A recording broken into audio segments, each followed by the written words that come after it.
Yo, yo, yo, yo. This is candibknittin, aka @Rulude on Instagram, coming at you today with a special edition of my knitting vlog. It's going to be a Candy Bee spinning episode, very similar to my first episode where I talked about my knitting origin story. Today I'm going to do the same thing for spinning. I'm going to tell you how I started spinning. I'm going to show you some early examples. I'm going to show you some of my later examples. And so let's get into it. Last time I spoke to y'all, I talked about, I was knitting some very simple gift knits for other people. And I really didn't have much on the needles that was more complex, and especially things that are more complex and for myself, which is usually my way of knitting. And that's because I have a lot of plans to start using my hand spun yarn. I've been spinning since Christmas of 2021, so this will be my 2-year anniversary coming up of spinning, and the only thing I've really knit for myself out of my hand spun, I knit a beret for myself, and so I really want to be able to get more into that part of my yarn collection and making that collection more into a stash. And so I guess we'll start at the beginning. Christmas 2021. My interest in spinning pretty much happened spot on with my interest in knitting. I started knitting in 2020, and everyone that I was watching that knit also spun too. So Hey Brown Berry, Fat Squirrel Speaks, a lot of other people, quite a few other people, also spun, and they would talk about how, spinning is another hobby and it can kind of take over your knitting. And at that point I really wasn't sure if I was that dedicated to knitting. And I don't know if y'all know this about me, but I can be a bit flaky when it comes to hobbies. I get really into something, and the next week I've moved on to something new. So it's actually quite rare.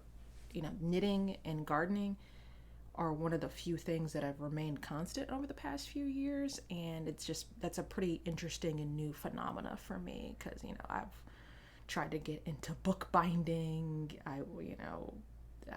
painting, drawing, all that kind of stuff, and it kind of comes and goes, but knitting quickly became something that I loved and something that I was very consistent with. And at the same time, I had this aversion to spinning, because I was like, if I start spinning, then maybe, I just start piling all these things on myself and overwhelm myself to the point where I take a step back from everything, And so I kind of sat there for a year and just, kept knitting, kept watching videos on spinning wheels, joined Facebook groups on spinning wheels.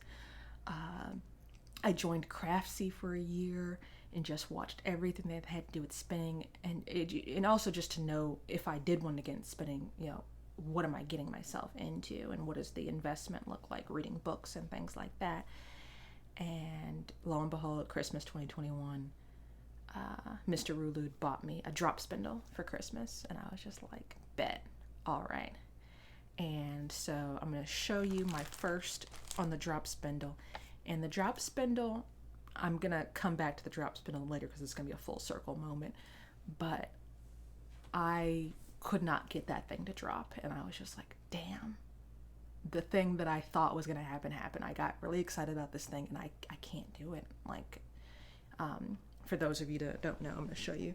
It's just a wooden rod. It's got a hook on the top, and you spin the dowel. And I watched video after video, and I told y'all about my difficulty watching video tutorials a lot of times, so it just never clicked for me. But I did find, Jillian Eve is another YouTuber that I love, that spins and knits and crochet. She does everything, dyes yarn, and I watched her videos, and they talk about the park and draft method, and then you just basically twist the drop spindle, sit it between your knees or hold it in your hand, put it under your armpit if you want, and spin that way.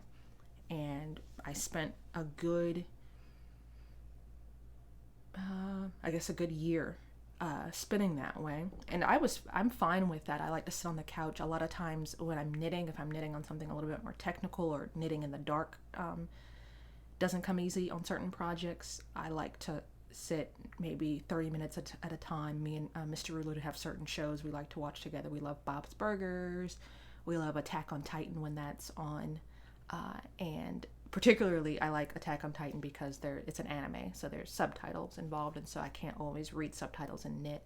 And so spinning for me became a nice evening activity to do, not as mentally focused as knitting, something I can do with the TV on, something that didn't create too much noise, and I can sit down and do it with the park and draft method.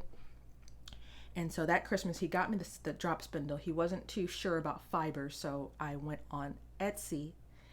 And on Etsy, I don't know if y'all know this, but there's a local option on Etsy. So I just basically picked within a certain mile radius of people, because the whole point of wanting to spin was, I want to get closer to the source of my wool, And I found this place called Wet Belly Fibers. Just this week, I looked up their link to see, so I could share it with y'all. And it looks like their Etsy shop isn't open anymore. And I went to their website, wetbellyfibers.com. And they're in Warrenton, Virginia. And it looks like their website doesn't work anymore. So hopefully everything's going well with them. I was really happy with my purchase. Because, one, I was happy with my purchase because it was X. I bought 8 ounces of merino top, and 2 because I didn't know what I was doing. I bought merino because merino is pretty ubiquitous when it comes to knitting. Like, everyone just talks about how soft it is, and when you buy, I'm not sure how accurate a lot of labels are, because I'll buy things and I'll be like, oh, it's merino wool. I'm like, is it really merino wool, or is just you're using merino to be synonymous with wool? I don't know. I have since learned or heard that people don't recommend merino as your first spin because it is a slippier, slicker wool. But I had a time with it. It was learning to spin was challenging enough, so I really can't say, oh, it's the wool's fault. I'm a pretty awkward person. But I'm actually quite surprised with myself because I spun all of it up on my drop spindle, and then I did what looks like an experiment. Like, I was pulling out balls of yarn or skeins of yarn to show y'all, and it looks like I did a single ply, a 2-ply, and a 3-ply to show them side by side. And I guess that's where my brain was like, I'm gonna do this pretty diligently. That's also not technically if you're gonna do a single ply versus a 3-ply, there's different ways of spinning those. Like, you would spin a single ply a little bit tighter, you put less twist into more multiple plies, but I didn't know that at the time. I just was like, oh, let me see what it is. And so this is my single ply. And the reason that this merino was a natural white color, this is some leftover, and the reason that it appears to be, this yellowish color is because I actually dyed this with marigolds and some turmeric from my garden. And so if you follow me on Instagram, this will be a familiar image to you. And I was quite pleased with myself that I did that. I was like, oh, I naturally dyed this. I spun this wool from Virginia. And so this is one of my first examples. I can't say for sure that this was the very first thing that I spun off the drop spindle, but this is an early enough example. And you can see that it's, fluffy in some parts, kind of kinky in other parts. Those of you who do not spin, you put twist in the yarn, very similar to if you've ever locked your hair, put dreadlocks in your hair, you twist the yarn and you twist it enough and it becomes like a telephone cord from a traditional landline telephone cord where it's kind of curly and it has that bungee effect. And so that's where that kind of kinkiness comes from in the yarn. Not the most even thing in the world, but I would use this. A lot of people don't use their first yarn just because it becomes like a keepsake or what have you, but I would be proud to use this. This is the 2-ply, and you're probably going to see some pink in that, and that's actually avocados that I used. This is a bit more disastrous. this is allegedly plied together, but it's basically two pieces of yarn sitting side by side, kind of felted together. Actually, this is the 3-ply. This looks like the 3-ply. It might be 2-ply in some places. I wouldn't be surprised. I also didn't know anything about Z twist versus S twist. You're supposed to ply in the opposite direction you spin in. You spin counterclockwise. You ply clockwise.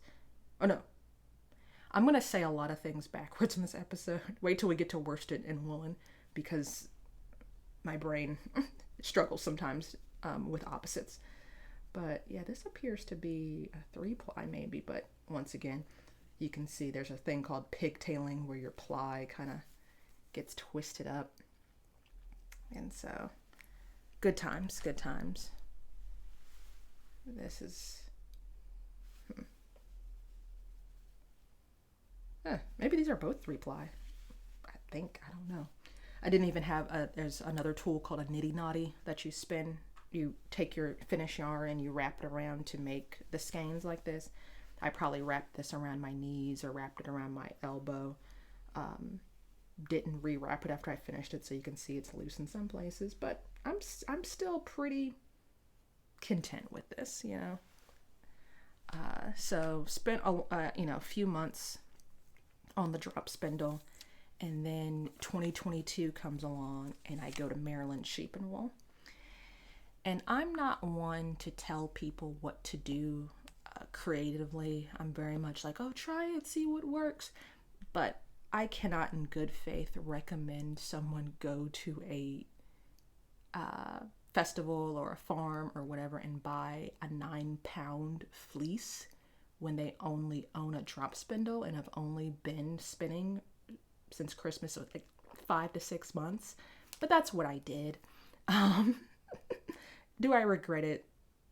Nah. But yeah, so I had one drop spindle, went to Maryland Sheep and Wool, bought braids of fiber, bought bats of fiber, bought a fleece, and I just was doing the darn thing, spinning, maybe 10, 20 minutes a night, but also realizing that this is going to take a while, and it's going to take a while to get enough yarn to make anything of any substance.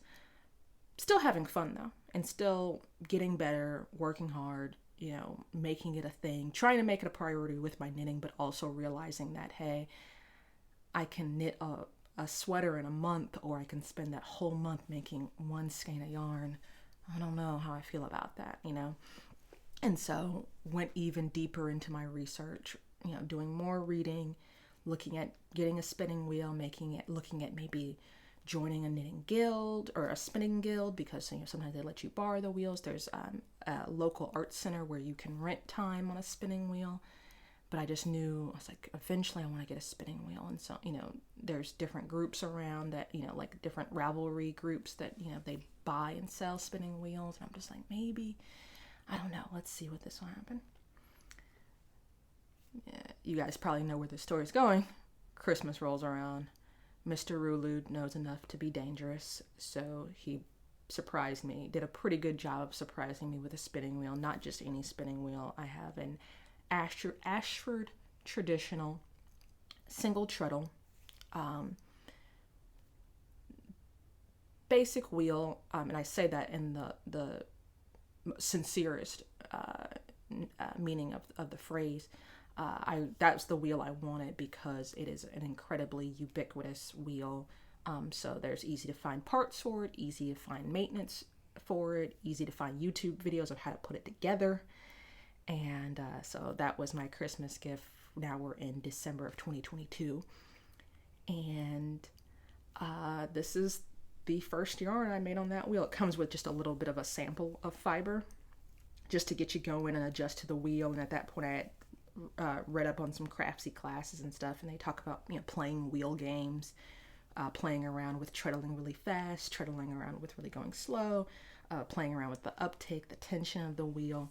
And you can see this is definitely got that telephone cord ropiness to it, just because it's a brand new situation, and for all of my hemming and hawing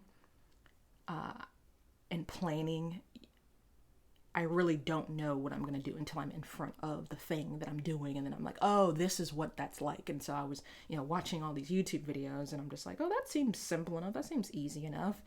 Or that looks really hard, but you're not going to know until you're actually sitting at the wheel, feeling how your body moves at the wheel, how your body reacts, how your arms move. It's a little bit, one of the other games they have you play is patting your belly, or rubbing your head, patting your head, rubbing your belly, because a lot of times your feet are doing something very different from your hands, and that does not come naturally unless you are practiced at being a lot more coordinated than I am, and I'm not infamous for being coordinated.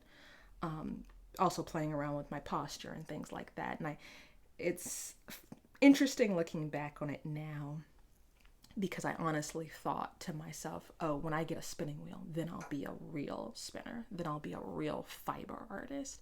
And I remember sitting down at the wheel for like the first time and being like, okay, now go.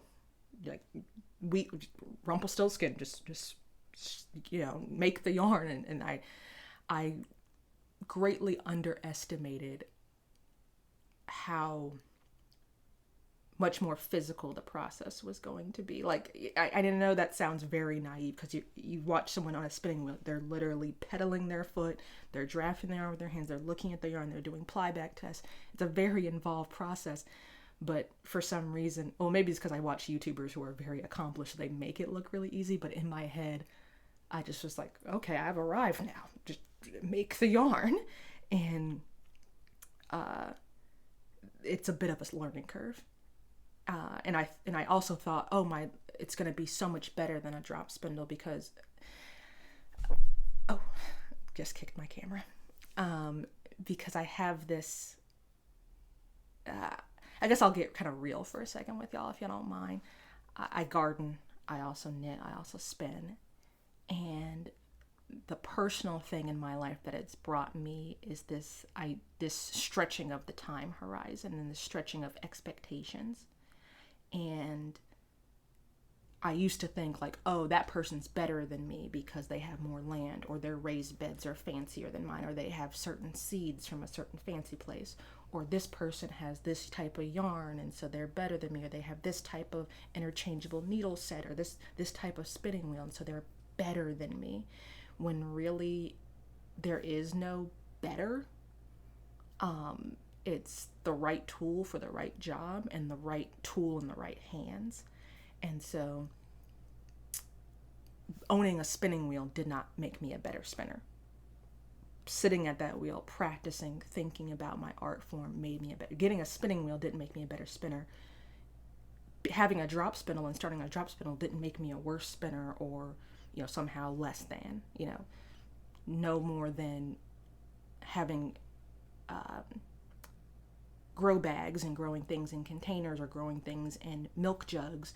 That doesn't make me a better or worse gardener than someone who has 10 acres of land and chickens and all of that. It doesn't, those things aren't aren't comparable. It's the best situation for whatever you're growing. And sometimes, especially in the garden, you're growing things and you're not necessarily the person that's responsible. It's like, oh, the weather was nice this year, or I was, spinning up this yarn and the colors just came out this way because of how the dyer dyed them, or I was in a certain mood that night, and so this lace stitch came out with a different tension. There's a lot more factors than just going out and buying the most expensive thing. But I say all that to say this. Getting the spinning wheel made me appreciate my drop spindle a lot more, because getting the spinning wheel, there's this learning curve, and then on top of that, I'm going so much faster on the wheel, and that is the benefit of the wheel. You can make a lot more fiber a lot quicker, and so it's kind of like that scene in The Matrix where he's downloading all of the kung fu moves and stuff like that. It's just like, oh, okay, this fiber behaves like that, and I can go that much faster with this fiber, or this plying technique is like this and like that. And so spinning on the wheel and the speed with which I was able to learn things about fiber and learn things about plying and learn things about technique and learn things about using my hands made me go back to the drop spindle and apply things I learned there about how to draft, about really, I had watched videos on a short forward draw, but it didn't click until I had short forward drawn for 8 hours at a spinning wheel. In 8 hours I can do 4 ounces of fiber, short forward draw, and be like, oh dang, okay. And it just was things that weren't clicking in 10 minutes a night on my drop spindle. We're clicking very differently, spinning 3-4 hours a day for a week over Christmas break. And so it was kind of like a crash course. And so since then I've learned short forward draw, which is the introductory piece, which I don't mind. It's very meditative to me. A lot of the fiber I do have some fleeces, but I have a lot of comb top, and that preparation lends itself well to that. I'll show you some of my latest stuff on the wheel. This is some Rambouillet, and I'm also learning a lot about different sheep. And this is what I worked on over the summer, and this is spinning across the top, where this was a braid I got from Maryland Sheep and Wool from Beaver Creek Farms. I think they've rebranded under a different name now, but one end was pink and the other end was orange, and it wasn't the gradient I wanted it to be. I could have played with it and put it, I do own a drum carder, but I really wanted to keep the colors clean and keep the colors separate, just as a intellectual exercise. And so it's not as faded as it could be, but it started out in this bright pink, and then it goes into a light yellow and an orange. And I spun it across the top, meaning you take the whole braid and you draft just from one end of the braid, and the braid might be 4 inches wide, and you spin across that, and you go from one end of the braid to the other in one continuous motion. And so you can keep all your colors together. And then I did a chain ply, which is a technique of creating a 3-ply, but also keeping the colors together. And this is the first one, and you can see how twisted up that is. These also have not been washed yet, because I did these over the summer, but then I thought to actually talk about it this week, and I have not washed and finished these yet, and so this might relax a little bit, but you can see how super duper twisted that is. And then this is like at the end of the summer, and much more relaxed, still a little bit imbalanced, but that might come out in some warm water.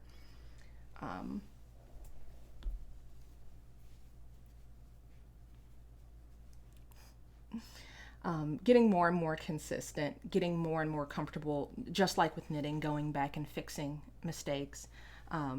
Unlike knitting, even though I've been doing this 2 years, still very much feel like a beginner. This is some stuff I've been doing on my drop spindle. This is Melanated Boho Bay, her Valentine's bundle, and so it's like reds and pinks. These also have not been washed. They need to be washed. And I believe these has like some silk in it, which makes it a little bit harder to spin. And this is a 2-ply, and I just do it like a plying bracelet. I do want to learn, that's my next thing, I do want to learn to ply on the fly, and that's where you chain ply while you're using the drop spindle. And well, let me I don't know. Can y'all tell the difference? Do y'all feel like one is more advanced than the other? I don't know. We'll see. This one's a little crispy too, because it's been in storage. Probably could do with a nice bath before I use it. Yeah, and so that's where I'm at. The other day I actually oh, that's the next step, right? This summer I showed you guys how I went to where did I go? Shenandoah Fiber Fest, and I bought a supported spindle. And just like I said before, it's like, oh, I got a spinning wheel now. What do I need with all these other little spindles? But there's, something to be said about using different tools. And so I had these odds and ends from Into the World, and they're just like balls of like pre-drafted fiber. And so I've been playing with these on the support spindle. And for y'all who don't remember, a support spindle is something like this. There's a whirl at the bottom, and you spin it in a bowl, and you can put it on a tabletop or on the floor. And I've been doing this while I've been watching TV. And this thing has a learning curve on it. And I'll show y'all a few of that. This is one of the first. And I was saying how I wanted a support spindle because it spins incredibly fast, and so you can get really, really thin plies on it. But also it lends itself to a long draw method, which introduces a lot more air into the fiber, and so I'm getting like much bulkier plies than I'm used to. And so I've been playing around with this. It's been a little bit difficult because I'm doing long draw, which is not my natural way of spinning. You're spinning it and kind of keep it going, playing around with, the twist and all that kind of stuff. Also, there's no hook on this, so just trying to get it started. And then this thing is so much smaller than even my drop spindle. So, by the time you've gotten your rhythm, I've filled up the cop here. But I did play around with some of the fleece, and I think that's going to be the best use of this. I have some fleece that I washed, and just to do like a little sampling so I don't have to get my whole wheel out, which is another, I guess, negative to having a spinning wheel. There's the setup time that goes with it. There's the maintenance. For every weekend I spend spinning on my wheel, I have to spend just as much time doing maintenance work on it, making sure it's properly oiled, making sure my tension is hasn't changed, or the temperature changes in your house. But this is a nice quick way that I was able to pull out the fleece that I had just gotten at the Shenandoah Fiber Festival, and I used my my brushes to prepare some fiber and spin it up on here. And this isn't gonna be like I'm gonna sit here and make a whole sweater while I'm watching Netflix in an evening. It's more of just playing with the fiber, and it's a very meditative thing because you're watching this thing spin and you're listening to the fibers, and you're getting to know your body. And so that's more of what this is for, and experimenting with color and experimenting with texture and things like that. And that's what I like about spinning. Like if the Craft Yarn Council came down and was just like, you must choose, you can either knit or you can spin, you can't do both, I would probably choose spinning because it's just a lot of fun. Like I don't have any pressure to do anything practical. At the end of the day, I have yarn. I could knit with it if I wanted to. If I don't knit with it, I don't feel terribly guilty about it. I have given some of the things I've spun away to friends that do knit, and knit a little bit, more, thoughtfully than I do, because I'll spin this stuff up, then I'll go buy more yarn. And so I have shared the wealth with a lot of people, but I don't. It's nice to have something, especially living in 2023, especially having a full-time job, being a parent, being a spouse, doing all the things. It's nice to have a thing that is just literally just for fun. Just literally, how many adults have toys, and get to play with things? I feel like that's something that definitely has gotten lost along the way. I'm just going to leave it at that. I will say a few days ago, I knew that I was going to talk about this weekend, and I was just like, you know what? And that's what this YouTube channel has been really great for. It motivates me to get things done so I can have stuff to show y'all. It motivates me to try things so I can tell y'all about it. And I did try to drop the spindle, and because I understand a little bit more about like spinning, about texture, about fiber, about my own body, about like the actual, like I said before, watching YouTube videos, a lot of times I don't know my left from my right. I'm just like, what is, like, they, trying to use words. And I understand because I struggle a lot, talking on the YouTube channel. Trying to find words that describe physical acts is incredibly hard. So someone will be like, oh, all you do is, rub it on your leg, or you do the thing with the da-da-ba-doo. And I'm just like, what is that? Like, what are you talking about? And I don't know any spinners in real life, so I can't really ask them to, like, physically take my hands and show me the motion. But I had enough of a point of reference looking at what the spinning wheel is doing, and then enough of a point of reference of how I use the drop spindle, and I was finally able to put those things together. And I did drop the spindle, and I created yarn on my drop spindle. I don't know if I'm going to continue to use it that way. And my biggest goal in life, this is the reason I want to do it, is because I see people online all the time, like, walking around with their drop spindles, and I think that is like the coolest thing in the world. Don't think I'm there yet. But it'll be nice, like, if I'm watching like a long movie, to be able to kind of get up and stretch a little bit and get a different position. Nice to, mix it up a little bit. But I do enjoy the park and draft method, but now I do know that I enjoy it more than the drop spindle method. But yeah, I made some yarn. This is a little ply back so you can see the twist in the yarn. And now I can see how someone can over twist on a drop spindle, because it does spin very fast once you get it going and you drop it. Also, I don't know, maybe if I get better, I can get better with my timing, but I didn't feel like I had a lot of time before I had to, like, kind of respin it. And when I park and draft, I can pause and I can talk and stuff like that. So that's that. I'm really excited about that. I'm really excited to share that with y'all.